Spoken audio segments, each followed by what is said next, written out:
Tonight on Sports Buzz, the NFL Draft Day is here. We talk with the special guest about his mock draft. Bring out the brooms because the Cavs and the Warriors are sweeping up the competition oh so easily. And we have Aaron Burrell with his newest edition of My Why. Sports Buzz coming at you.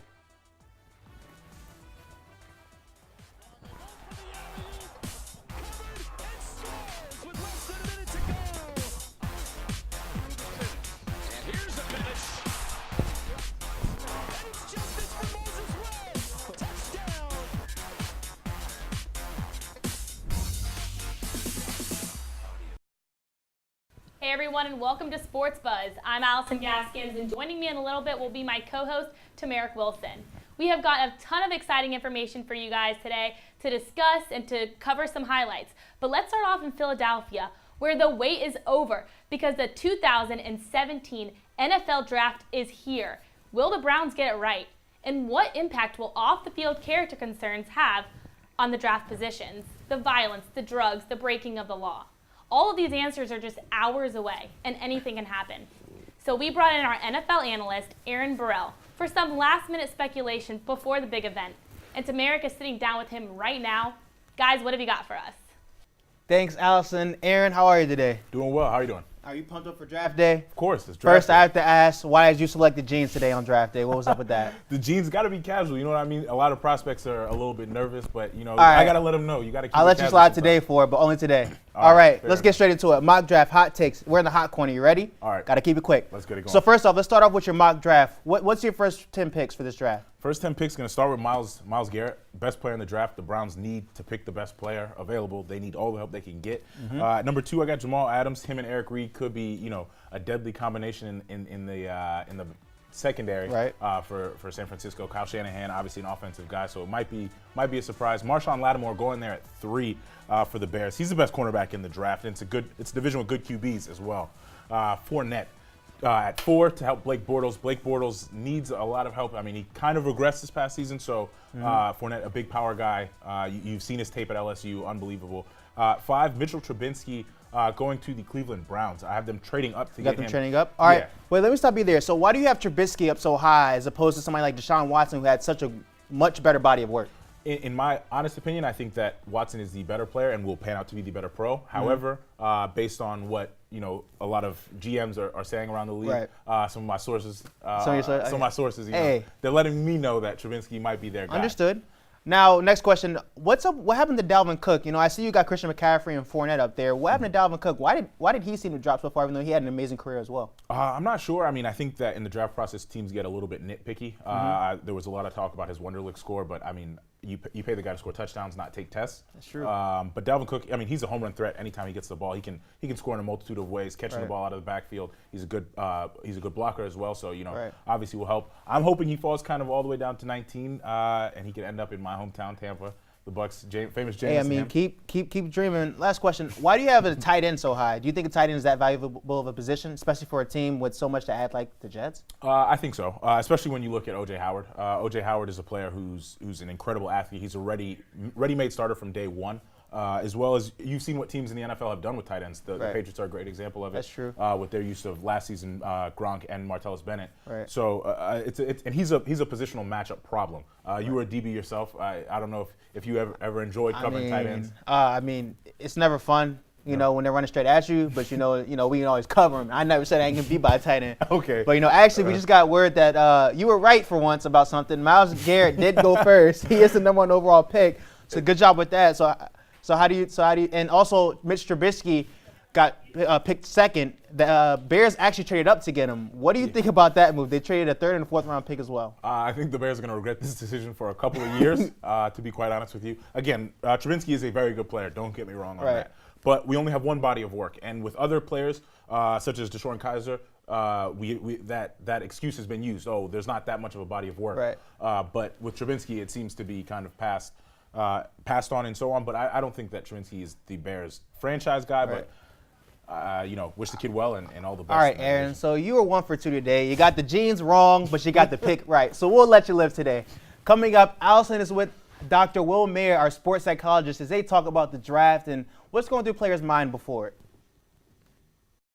Sports Buzz is brought to you by The Vitamin Shop. With over 300 locations nationwide, shopping has never been easier. Use a convenient store locator or shop online at vitaminshop.com.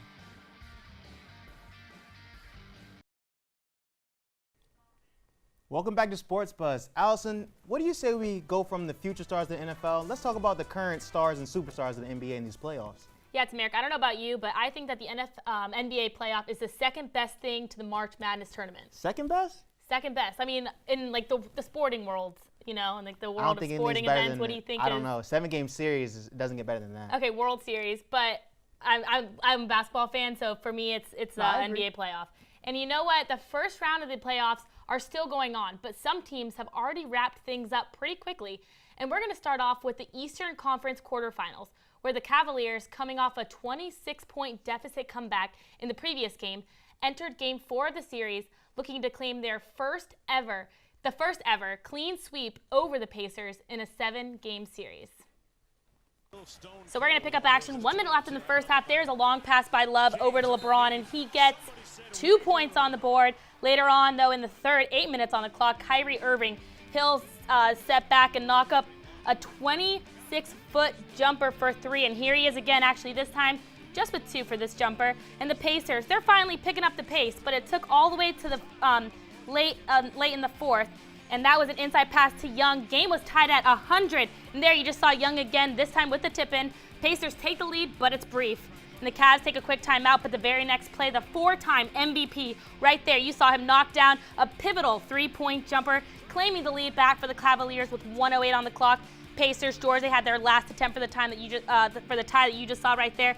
It was no good. Cavaliers get the sweep 4-0, and I should point out real quickly, Tamarick, that it was discovered after the game that there was actually 2 missed travel calls in the final 1 minute and 8 seconds of the game. There's always one missed on calls. I know, and one on LeBron before that 3-point shot, the other on George before his final attempt. And we don't know how the game would have turned out had these violations actually been called. But I guess that's up to our own imagination, and it could be pretty frustrating though if you're a Pacers fan. Let's not get back to this golf stuff where people are calling in and changing games. The game is a game. Hey, I agree, but you know what? Let's hop on a red eye and check out what went down in the West. The Warriors were also headed into their Game 4 with a 3-0 lead over the Trail Blazers. And guys, that was Kevin Durant right there with a dunk, keeping them scoreless into the beginning of the first. But then Curry, you just saw him right there with a 3-point jumper, but dunk. A Durant dunk again. Those just never get old. Klay Thompson here, though, with a 3-point jumper. Warriors are up by 20. Curry pulls away deep in transition, though. And this is all happening right now in the first quarter. Yeah. Top of the second, Klay Thompson squeezes in a 3. And you know what? I should probably warn you that you're about to see a Curry highlight video right here. That was a 2-point jumper. Coming up next, 3-point jumper by Curry. And just one more add to his 37-point game. Curry, there he is. And you know what, guys? He sends his team into the half up 72-48. Woo. Final. The second half of the whole game was just like the first. Yeah. The lead never really got smaller than 20 points, and the Warriors won 128-103, taking a clean sweep against the Trailblazers. Well, Allison. Well, that was a mouthful. That was a lot. But let's take it from a clean sweep in the Northwest, and let's go to this heated battle in the Southwest between OKC and the Houston Rockets. Westbrook continued his tear, becoming the first player since Oscar Robertson to have 3 consecutive triple-doubles in a playoff game. James Harden, on the other hand, he was able to continue to facilitate and create for his team and continue that high-powered offense for Houston. Now, the difference in the series was the bench. Houston's bench outscored OKC's bench 190-111 in the game so far. But let's see if the bench will be able to close this series out. All right, here we go. Second quarter, Eric Gordon, speaking of that bench, with the poster over Grant. Here he goes, drives by, poster, but bring Houston down by 2. Third quarter, Westbrook misses the free throw. He's going to give it to Adams, get it back, and he's going to launch the deep 3 and hits to put OKC up 7. That was a big play. Next, Eric Gordon again drives around the corner for the layup to bring Houston within 1. Now, Houston up by 2, some more bench play. Lou Williams drains the deep 3. He had 22 points, by the way. Houston bench dominated again. And then now, fourth quarter, missed shot. Eric Gordon's going to get the rebound, but Westbrook is going to strip it, get it and 1 to bring the OKC down by 4. Now, following free throw, Westbrook is going to take his free throw. Looks like he kind of misses it on purpose. But this ball's going to be tipped out. Eric Gordon gets the rebound. The Rockets are up, and they're going to hold on to win this game. Rockets beat the Thunder to advance to the next round where they will play the Grizzlies or the Spurs. Now we have a nice little soundbite from Westbrook. You know, from myself to every guy down in that locker room, did an amazing job, you know, all year long. You know, Taj and Doug, those guys coming in midway through the season and helping as well. We can be nothing but proud of them. You know, I'm just happy to have an opportunity to be able to play with all these guys. Man, they do an amazing job of making the game easy for me. Doing an amazing job of coming in every day and competing at a high level. And, you know, people counted us out at the start of the season. And I think, you know, the guys deserve credit for coming in and making sure we was ready, and the coaching staff and down the line, just everybody, our fans, just for sticking with us. Oh, yeah, he was talking about he was first team all defense, but I didn't know what the hell he was talking about because I had 42 at the time. The series, you know, I don't know what he talking about. Maybe he was dreaming of some shit. I don't know. Sorry, excuse my cuss word, but I don't know what he was talking about, but I guess he wanted to be first team all defense or something. All right, that was a bold statement by Westbrook. Here we welcome my guest, our friend, Franco Macheo. How are you doing, Franco? I'm doing great. Thank you for having me. Thank you for joining us. Now you heard that little soundbite. What did you think about the whole Westbrook-Beverly, you know, rivalry throughout the series? I mean, I think it's all fun and games. It's part of the playoffs. I mean, when you get to the playoffs, like everything intensifies, the energy, the intensity, just everything. The stakes are so much higher. And Westbrook is a really competitive guy. Beverly's kind of like a throwback. He's a throwback to the 80s, the 90s of a more physical style of defensive play, a more physical style of just. He carries himself with so much swagger. So I think it's just a par for the course. Yeah, nice little 90s. Or you could say Bruce Bowen not too long ago with the Spurs. Not too long ago. Now, who do you think is the most impressive team so far in these playoffs, or most surprising team? So when you talk about impressive, the reality is I don't think the top teams none have been pretty impressive. The Spurs, the Rockets, I haven't been floored by them.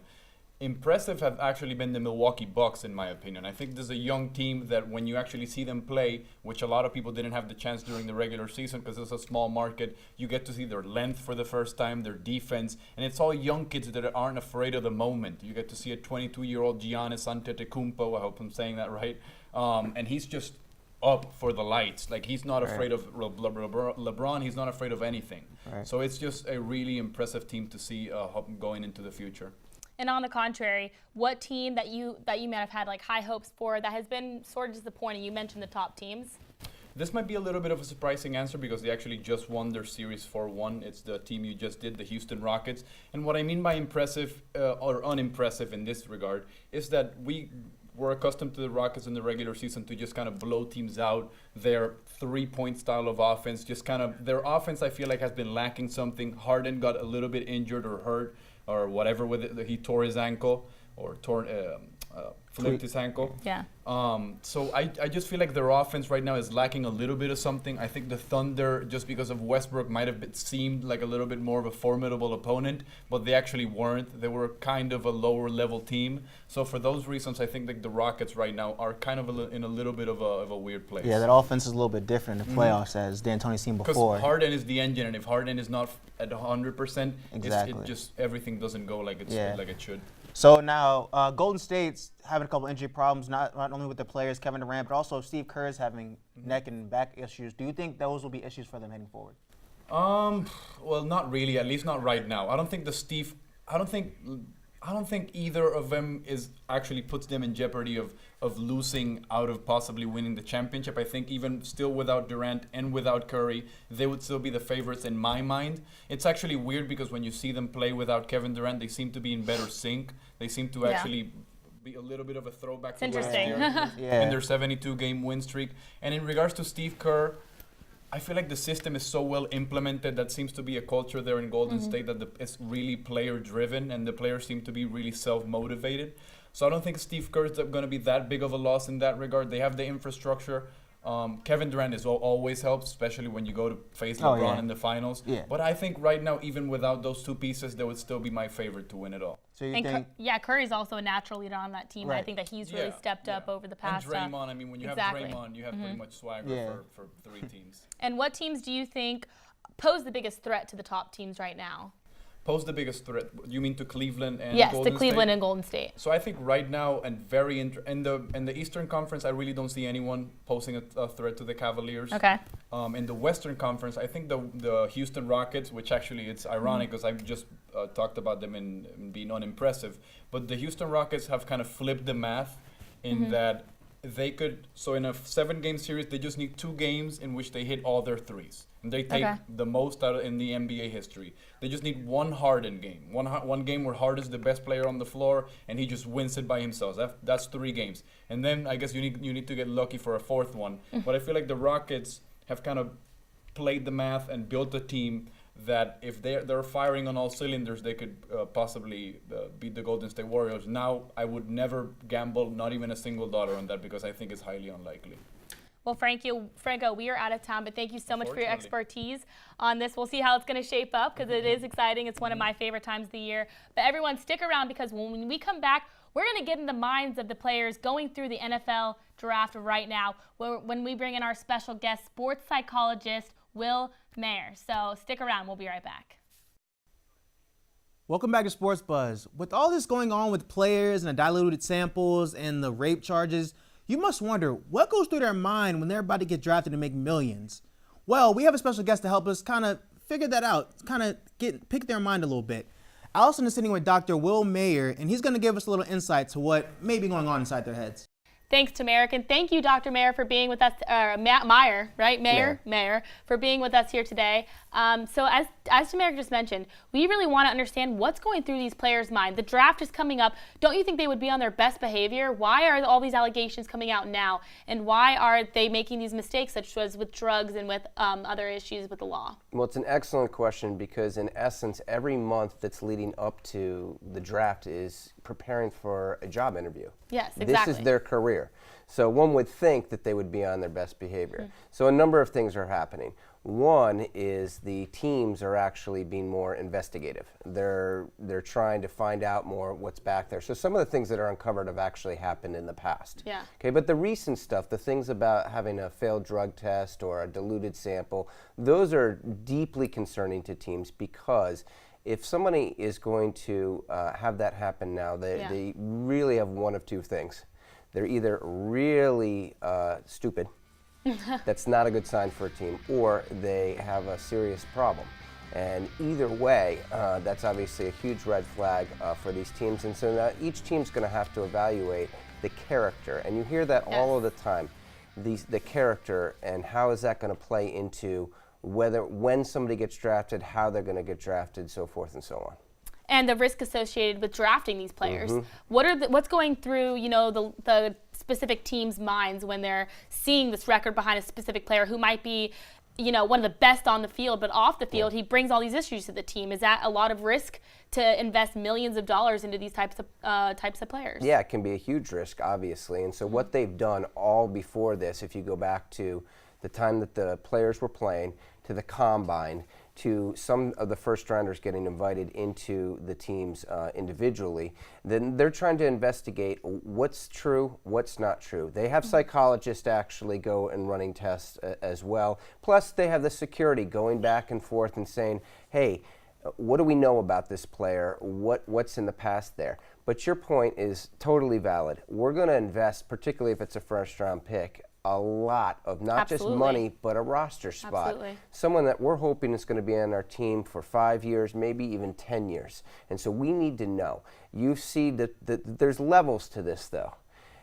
The sexual assaults, the domestic violence, those are the crimes that many teams have actually said, you know what, we're not even going to consider drafting players like that. Oh, it completely makes sense. Now we have the issue of the marijuana use. And teams are completely split on this. And how does that impact it? And so what they basically say is, a lot of teams will say, if we knew about it before, but there's nothing recent, and we don't see a red flag where they're going to get suspended, and they're that talented, talent often wins over character, which is a shame, but it really depends on the team. And that brings me to my next question, actually. Are these type of players, are they salvageable? Are they, coming in and able to make a turnaround? What involvement do you think the team has to invest in order to get these players to make this type of turnaround? Or do they just think that they're above it all? I'm going to start there. Many of them do believe that they're above it all. If you think about a player of this caliber, they went through middle school, high school, college, being quote unquote the man. They probably had, if they've had some incidents that are of concern, they probably had some other ones, and whether or not that they got called out on it or not depends on whether they learned from it. Now, they get drafted to a team, or they're a free agent, go into another team after an issue. Almost every one of these teams thinks that they can salvage talent. Every single one. Can they? Completely depends on not just the track record, but the personality of the individual that has made this. You have to want to 100%. accept it, and if they don't own it, if the player doesn't own it, it's not happening no matter how much support the team puts forward. So they're going to invest a lot of time and money, particularly in these kids that are 20, 21 years old, because they are still young. And so the idea is, can they turn it around? But you're absolutely correct. If they don't own it, the player themselves, it's not going to turn around. Well, Dr. Mayer, it's been great to have you here with us today. Thank you for answering those questions. You know, it's really hard to understand the athlete's mind, and being able to dive into a little bit with you has definitely helped us, I think, understand why things like this are coming out close to such an important day for these kids. Yeah, there's a lot of nerves tonight getting ready for that draft. Yes, lots of nerves. I can only imagine what's going through their minds. But guys, stay with us, because when we come back, we're bringing Aaron Burrell back on, and he's got an awesome story of a local high school quarterback who's been gaining the attention and of college recruiters from all around the nation. So stay with us. We have that story right back here on Sports Buzz. Sports Buzz is brought to you by Berkshire Hathaway. Prudential Home Sale is now Berkshire Hathaway. New name, new look, same great company. Hey everyone, and welcome back to Sports Buzz. As promised, we have brought back Aaron Burrell for a special story on a local athlete, Trey Dawson. Aaron? Yeah, Trey is a high school quarterback from Waterbury Sacred Heart High School. He has thrown for, over 45 touchdowns already as a sophomore only. He started his first 2 years. He's going to actually transfer next year to St. John Regional High School in New Jersey. Okay. So it'll be a step up in terms of competition for him, getting out of the Naugatuck Valley Conference. Yeah, and he's caught the attention of a bunch of recruiters, right? College recruiters. Any in particular? Yes, Penn State, Alabama, Florida. Okay. The list is Florida. Really, yeah, exactly. The Gators are looking at him as well. He fits that bill. He's a 6'5", 200-pound sophomore. So, he's still got room to keep already bigger than me. Yeah. I think both of us put together. Exactly. And he's a great student athlete as well. So with that being said, here's Trey Dawson.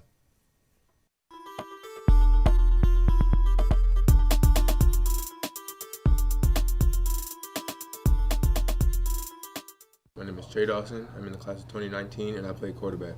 Next season, I want to get better than I did this season. I want to move up in every area. I want to, get the team better, get us farther, improve our record. I'm trying to double my numbers from this season, just always getting better and moving forward. I think my arm strength combined with my accuracy, I think it's something that I don't have to really stress on as much as other things. I think it comes to me a little bit easily. I've been receiving interest from Pitt, Penn State, Syracuse, Boston College, UConn, Alabama, Florida, and some other schools like North Carolina, Virginia Tech. My biggest inspiration would be my dad. I kind of follow in his footsteps and look at the example he sets for me and my family, and try to be like him. I think Tom Brady would be definitely someone I want to be like. Well, the athleticism of Cam Newton and the decision-making, arm strength, and just all-around leadership of Tom Brady, kind of put that together.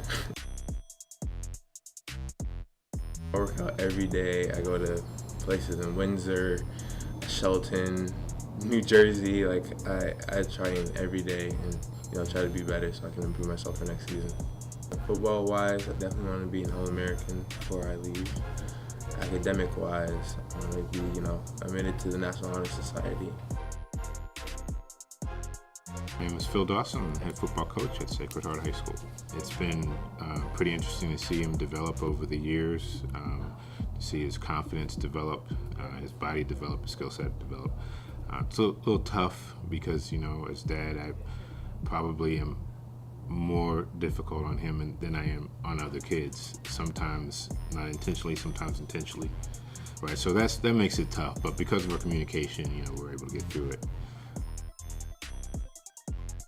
A lot of people underestimate Connecticut or don't respect them, you know, football-wise compared to, you know, the big powerhouse states. So I want to go and represent my state the best I can wherever I go and kind of put us on the map. Guys, what a gifted young athlete we just saw. And talking about all this NFL draft coming up tonight, he's someone that we could see there in a couple years. Yeah, definitely wouldn't be surprised to see Trey in the NFL draft. I mean, he's got the size already of most pro quarterbacks, so we'll see. Make sure you tell him Sacred Heart University. Tell him keep us on the radar. Keep him in the Sacred on loop. the radar. We could use him. Yeah, maybe you can recruit him. I'll try. All right, well, it's been a great show. Aaron, thank you. Thank you, Franco. Thank you for Dr. Will Mayer. Thank you, everybody. It's been a great show. Thank you for me and Allison. We'll see you I'm next thankful time for on us, too. Sports Buzz.